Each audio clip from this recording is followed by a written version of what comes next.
नमस्कार सभी दर्शकों, मित्रों, साथियों, बंधुओं को निवेदिता शर्मा का प्रणाम। दोस्तों, इस बार ये वीडियो थोड़ा लेट हो गया मेरा। उसका कारण है कि जो मेरी प्रिय माँ थी, वो हमें शारीरिक रूप से 27 फरवरी को छोड़ कर के चली गईं, जिस कारण से हम आपसे थोड़ा लेट मिल रहे हैं। मेरी जो माँ, जिनका नाम श्रीमती कृष्णा शर्मा प्रेम था और उर्फ बीबी कृष्णा कौर। बीबी कृष्णा कौर इसलिए कि उन्होंने सिख धर्म में अमृत छका था, इसलिए उनको एक ये गुरु की तरफ से नाम मिला था। दोस्तों, कृष्णा शर्मा जी श्री बी एल शर्मा प्रेम के जीवन में ऐसे आई कि श्री बी एल शर्मा प्रेम शादी नहीं करना चाहते थे और वो हमेशा शादी के नाम से भागते थे, क्योंकि वो स्वयं आरएसएस के स्वयं सेवक थे और वो शादी ही नहीं करना चाहते थे। तो जिन्होंने उनको मिलाया, उन्होंने बोला आप एक बार कृष्णा जी को जाकर के जरा मिले तो सही, शायद हो सकता है आपके विचार बदल जाए। और वही हुआ। जब श्री बी एल शर्मा प्रेम कृष्णा जी को मिलने उनके स्कूल गए, जब वो 8वीं कक्षा में पढ़ती थी, तो वो एनसीसी में राइफल चला रही थी। तो श्री बी एल शर्मा उनके इस अंदाज को देख के बहुत ही खुश हुए कि मुझे ऐसी ही पत्नी चाहिए जो कि करेजियस हो और स्वतंत्र हो और इस तरह से निर्भीक हो। तो उन्होंने शादी के लिए हाँ कह दिया। इस तरह से वो दोनों विवाह बंधन में बंधे और उसके बाद उनका जो जीवन यात्रा रही, वो ऐसी रही कि वो दोनों ने धर्म के लिए, समाज के लिए काफ़ी उनका योगदान है। और श्री बी एल शर्मा प्रेम जितने भी बड़े-बड़े कार्य कर पाए, उस सब में माँ का बहुत बड़ा योगदान था, क्योंकि माँ ने कभी भी घर गृहस्थी और परिवार की जो भी चीज़ें होती हैं, जो भी समस्याएँ होती हैं, कभी वो अपने पति से शेयर नहीं करती थी। वो उनको खुद ही हैंडल करने में समर्थ थी। और सबसे इम्पोर्टेंट, जब उनकी शादी हुई, वो सिर्फ़ 8th क्लास में पढ़ती थी, 8वीं कक्षा में, लेकिन उनको पढ़ने का बहुत शौक था। तो उन्होंने घर गृहस्थी चलाते हुए अपनी पूरी शिक्षा करी। पहले 11वीं तक पढ़ाई करी, इंटर जो पहले होता था, फिर उसके बाद उन्होंने ग्रेजुएशन करी, फिर उन्होंने मास्टर्स किया। उन्होंने 3 विषय में एमए किया, हिंदी, अंग्रेजी और पॉलिटिकल साइंस। उसके बाद उन्होंने बीएड भी किया, क्योंकि उनको पढ़ने का बहुत शौक था और वो चाहती थी कि हर महिला जो है पढ़ लिख करके अपने पैरों पे खड़ी रहे। और इस तरह से इनका जीवन आगे रहा। आगे उनका एक ही बेटा था जो मर्चेंट नेवी में खो गया। तो उसके बाद से माँ का जीवन जो है एकदम से बदल गया कि उनको लगा कि दुनिया में जो इतना दुख है और अपनों का बिछड़ने का जो गम होता है, उसको दूर करने के लिए उन्होंने बहुत से सामाजिक संगठनों में जाकर के योगदान दिया। उनके वो मेंबर बनी, उनमें जाकर के उन्होंने, जैसे कैंसर हॉस्पिटल है, उसमें उनका बहुत बड़ा योगदान रहा, धर्मशिला कैंसर हॉस्पिटल। उसके अलावा पुष्पांजलि मेडिकल सेंटर जो अब हॉस्पिटल बन गया है, उसके निर्माण में उनका बहुत योगदान रहा। राष्ट्रीय स्वयंसेवक संघ की जो महिला विंग है, उसकी वो रहीं साउथ दिल्ली की हेड, उसमें उनका योगदान रहा। शिक्षा के क्षेत्र में जो भारतीय शिक्षक मंडल है, उसकी वो सदस्य रहीं, उसमें उनका योगदान है। इतिहास संकलन, जो हमारा इतिहास में डिस्टॉर्शन होता है, उसके लिए जो एक संगठन बना है, उसमें रहकर उन्होंने बहुत काम किया। उसके अलावा उन्होंने बहुत सी गरीब लड़कियों को पढ़ाने के लिए बहुत उनका योगदान है। बहुत सी जो सिंगल पेरेंट महिलाएँ, उनके बच्चों को पढ़ाने के लिए माँ ने बहुत योगदान दिया। तो ये तो एक उनके बारे में परिचय मैं आपको दे रही हूँ। दोस्तों, श्रीमती कृष्णा शर्मा और उनके पति श्री बी एल शर्मा प्रेम, क्योंकि उन्होंने जब वो छोटे थे, बचपन में उन्होंने देश का विभाजन देखा था और वो खुद साक्षी रहे विभाजन के। और वो कैसे बहुत मुसीबतों को देखते हुए वहाँ से, पाकिस्तान से जब वो इंडिया आए, तो वो मंज़र उनके ज़हन में हमेशा रहता था, जिस वजह से उन्होंने अखंड हिंदुस्तान परिषद की स्थापना करी, ताकि वो अखंड हिंदुस्तान परिषद के माध्यम से ये विज़न और ये एक विचार लोगों में जागरूकता फैलाते रहें कि विभाजन जो हुआ बहुत दर्दनाक होता है और उस विभाजन का दुख सह नहीं सकते हम, तो उसको हमने पुनः वापस से अपने देश में मिलाना है। तो उसमें पिताजी के साथ श्रीमती कृष्णा शर्मा का भी बहुत बड़ा योगदान रहा। दोस्तों, श्रीमती कृष्णा शर्मा जो 15 अगस्त को 1937 को जिनका जन्म हुआ था, तो 15 अगस्त में पैदा होने की वजह से वो एक बहुत ही स्वतंत्र सोल थी और एक आंदोलनकारी सोल। आंदोलन इस तरह से कि उनके जीवन, जो पूरा जीवन संघर्षमय रहा, उनका पर्सनल जीवन जो रहा, क्योंकि हम जब छोटे छोटे होते थे तो उनके पति हमेशा अक्सर बाहर ही रहते थे समाज के कार्यों के लिए। और जब इमरजेंसी लगी इस देश में, इंदिरा गांधी जी ने इमरजेंसी लगाई, उस दौरान उनके स्कूल बंद हो गए और एक तरह से वो सस्पेंड हो गए। घर में कोई राशन पानी के लिए रुपए भी नहीं थे। तो उन्होंने पहले तो जाकर के जगह जगह घर में साबुन बेचे, फॉले लगाई, पीकू किए लोगों के, और एक्सपोर्ट की जो फैक्ट्री होती है वहाँ पर जाकर के पीस लेकर के आती थी, घर में वो पीस बना बना के देती थी।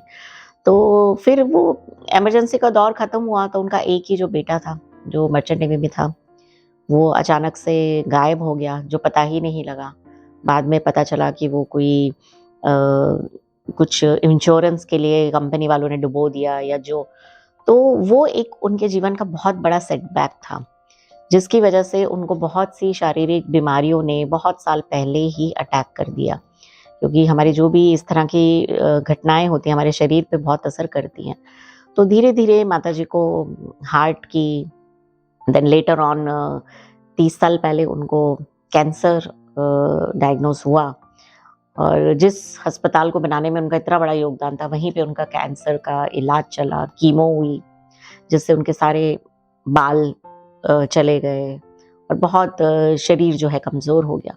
लेकिन उनकी जो विल पावर थी, जो उनका जो एक फाइटिंग, जैसे बोला ना 15 अगस्त में पैदा होने की वजह से उनकी जो एक फाइट करने की सोल थी, उन्होंने कभी हार नहीं मानी और ना ही कभी कोई नेगेटिव थॉट आने दिया अपने अंदर कि मैं तो कैंसर की पेशेंट हूँ, क्या होगा। नहीं, वो हमेशा पॉजिटिव उससे रहती थी और कहती थी कि मुझे तो अभी बहुत कुछ करना है दुनिया में, अभी मुझे औरतों की एजुकेशन के लिए बहुत कुछ करना है इस दुनिया में, अभी तेरे बच्चों के लिए बहुत कुछ करना है, अभी तेरे लिए करना है। तो हमेशा इसी जज्बे के साथ वो संघर्ष को आगे बढ़ाती रही और उन्होंने अपने शरीर छोड़ने तक किसी पर निर्भर नहीं रही। वो शारीरिक रूप से तो अलग बात है कि उनके बस में नहीं था, कि बेड रिडन थी वो 2 साल तक, लेकिन आर्थिक रूप से उन्होंने किसी से सहायता नहीं मांगी।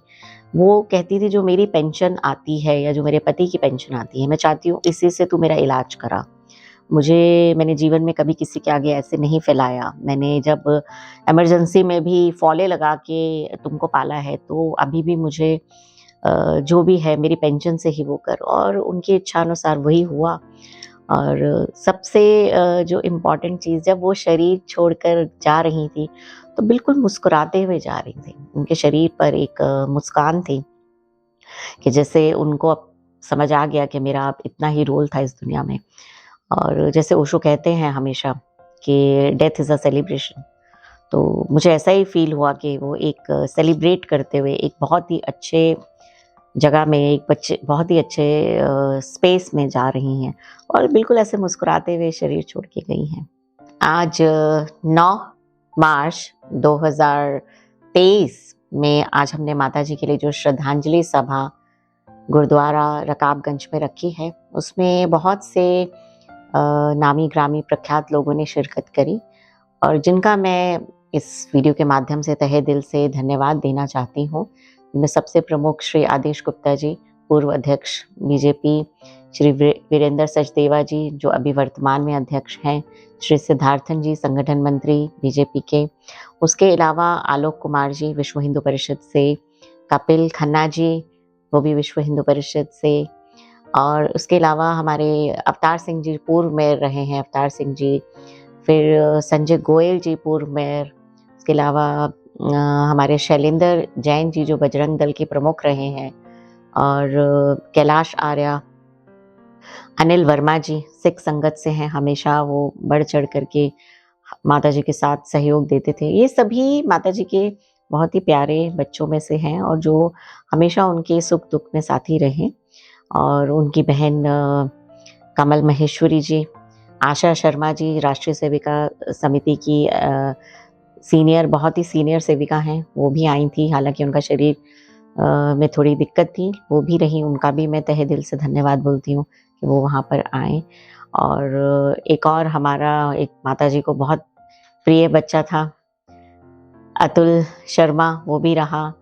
अन्नू, सिद्धार्थ खन्ना जी, शिव कुमार शर्मा जी, ये सब माँ को बहुत ही प्यार करते थे। और मेरे बहुत सारे सन्यासी दोस्त जो जो आज इस सभा में आए, उन सबका तहे दिल से धन्यवाद। और कुछ लोगों ने अपने पत्र मुझे लिखे हैं, जिसमें उन्होंने श्रद्धांजलि अर्पित करी है और ब्लेसिंग्स दी है हमारे परिवार को, जिनमें सबसे प्रमुख इकबाल सिंह जी लालपुरा हैं, जो माइनॉरिटी कमीशन के चेयरपर्सन हैं। उन्होंने अपने निजी सचिव के द्वारा ये भेजा। श्री रोशन कंसल जी पूर्व अध्यक्ष हैं केशवपुरम के, उन्होंने अपना ये श्रद्धांजलि हमें भेजा।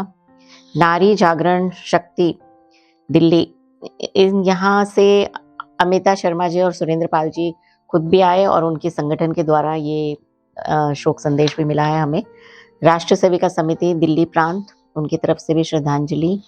विश्व हिंदू परिषद दिल्ली प्रांत, यहाँ से भी हमें शोक संदेश मिला है। सुचिता मेमोरियल स्कूल, इनके साथ भी माताजी का बहुत पुराना संबंध है और उनकी तरफ से भी एक शोक संदेश है। DAV senior school Shankar Nagar, यहाँ माताजी ने काफ़ी वर्ष काम किया। डीएवी स्कूल विद्यालय नंबर 1 गांधीनगर, यहाँ भी माताजी ने बहुत पढ़ाया बच्चों को। आर्य गीता, यहाँ से भी शोक संदेश आया है, यहाँ भी माताजी पढ़ाती रही। सारे स्टाफ की तरफ से पत्र आया है। और भी बहुत से व्हाट्सएप पे मुझे बहुत से लोगों ने अपने श्रद्धांजलि अर्पित की है, उन सभी का मैं तहे दिल से। और एक माताजी के साथ और उनकी एक सहेली जुड़ी रही आखिर तक, वो है गीता सूरी जी। उनका भी धन्यवाद, जो हमेशा माताजी के साथ सुख दुख के भागीदार रहे और मेरी बातों को सुना, उसके लिए धन्यवाद। अंत में सिर्फ माँ के लिए यही बोलूँगी कि हमें रास्तों की ज़रूरत नहीं है, हमें तेरे पाँव के निशान मिल गए हैं। और कोशिश करेंगे कि माँ के बताए हुए मार्ग पे चल के उनके जितना नहीं तो कुछ थोड़ा सा योगदान हम भी समाज के लिए दें। धन्यवाद।